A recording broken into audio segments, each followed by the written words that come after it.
there was a vote this week. 19 clubs voted to keep. One club, Wolves, wandered into the darkness and were outvoted 19-1. My stance is it's a disgrace that so many clubs didn't listen to their fans. It's not a surprise, but it is a disgrace. Some football clubs, including mine, Manchester United, did lobby the club to say take notice of this vote and please vote against it. Next season, if we see a red card 1 week and then the next week it's not a red card when someone does it on a Chelsea player, I don't want to see Chelsea fans moaning. So I don't want to see Chelsea managers or players or the club moaning. Chelsea fans can moan. We can moan. Fans are the victim. If Liverpool have a goal that should have been given in an important game that gets ruled out because of a mistake with the technology, I don't want to see Liverpool tweeting or talking about suing or anything like that. Same with Arsenal. Same with Manchester United. Same with every other club apart from Wolves. I think Wolves next season, they can moan about the AR. All the other ones, no.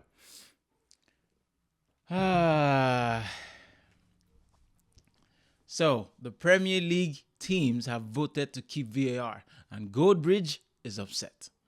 I've seen him more upset, but he's definitely not happy. Not happy with the decision. So, at the end of the season, last season, Wolves came out and told other teams to vote. Wolves were the only team that voted against VAR. 19 other Premier League teams voted for VAR. So VAR is staying.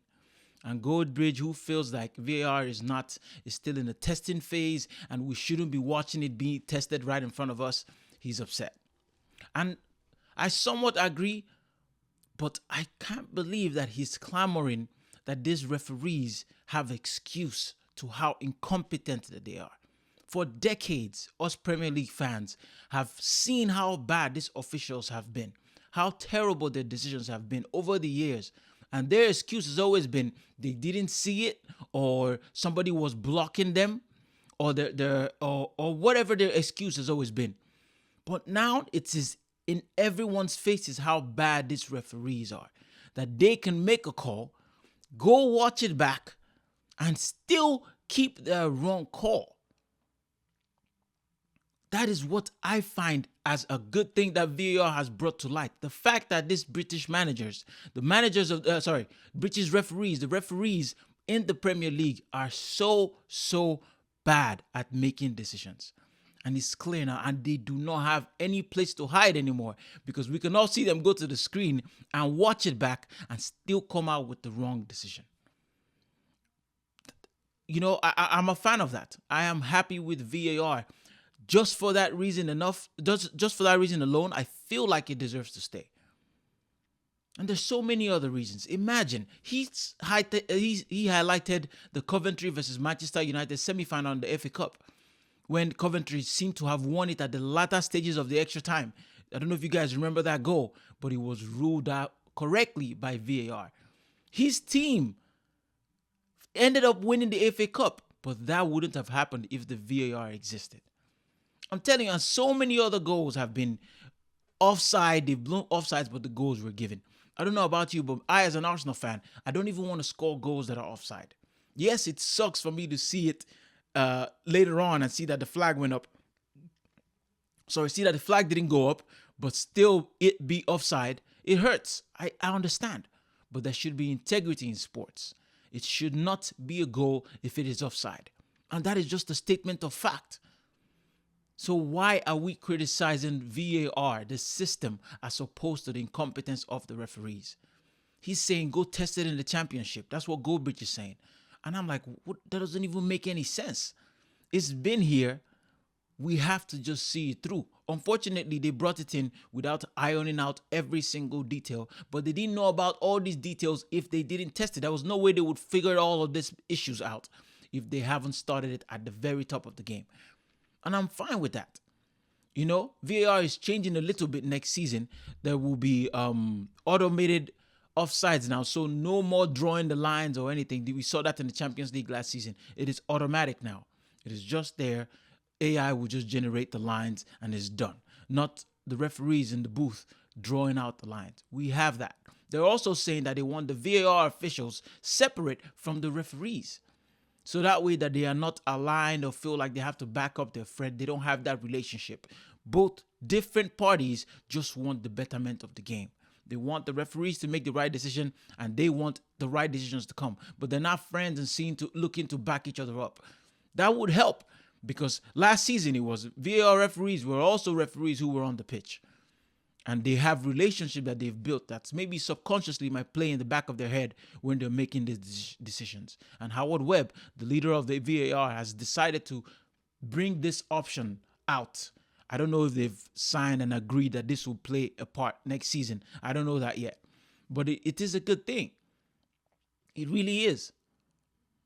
And I am pleased with VAR, and I understand how sad it is for a lot of people. Like, Coventry fans must have been livid, must have been heartbroken when that goal was given as an offside.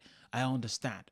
I was livid when the VAR, on that push on Gabriel for Joe Linton's header, for that loss that we had in Newcastle last season. I was very pissed, but I was happy to know that this referee had all the time, had opportunities to see it back, and they chose not to.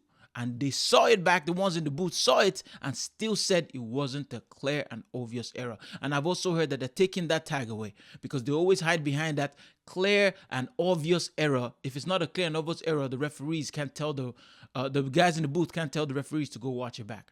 That is gone now for next season. Now, if it is a decision that is debatable, if it's just wrong, you go. It doesn't have to be clear and obvious anymore. That blurred line is out of it. Just go watch it. If it seems like a wrong decision, send him over there, whether it's a clear and obvious mistake or not. Send him over there to go watch it, and then let him make the decision. And if he comes back with the wrong decision, we can always say, yes, this man doesn't know what he's doing. And if you ask me, this is what I would add into the game. The fact that these referees can make such a wrong decision and nothing serious will happen to them. They don't have to defend themselves. They don't have to, make any statements, nothing. The governing body would make a statement for that. I don't want that anymore. Think about it. In your job, whatever job you do, if you have a task to do, if you do not deliver, if you make a mistake, you're either fired or seriously penalized, suspension or whatever it is. But you're always given an opportunity to explain yourself, at least in my job. If you're not given an opportunity to explain yourself, that's sad. But everybody should, except this VAR, except these referees. They never get interviews done. They never have to show their face. They don't have social media. So we don't really hear the true feelings. I understand being a referee is one of the hardest jobs ever. I understand the pressure associated with the role.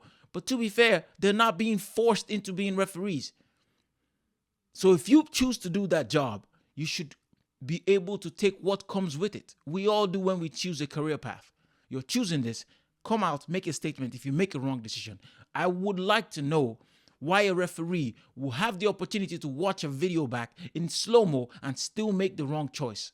I really, really, really want to hear his thought process between that. And I also hear that next season, they will actually have microphones. They'll be mic'd up now so they can communicate how they do in the NFL in the US. They have to communicate to the entire stadium what went wrong. So maybe that would help. So if they make a wrong decision, they really have to, face the consequence of a wrong decision. That's what I would like to see, just like all of us in our chosen career. That's all I came to talk about today. Thanks for watching this video. If you're new here, please consider subscribing. Like, comment, subscribe. Let me know if you're for VAR or against VAR. Let me know if you agree with Goldbridge or if you agree with me in the comment section. Take care. God bless. Peace.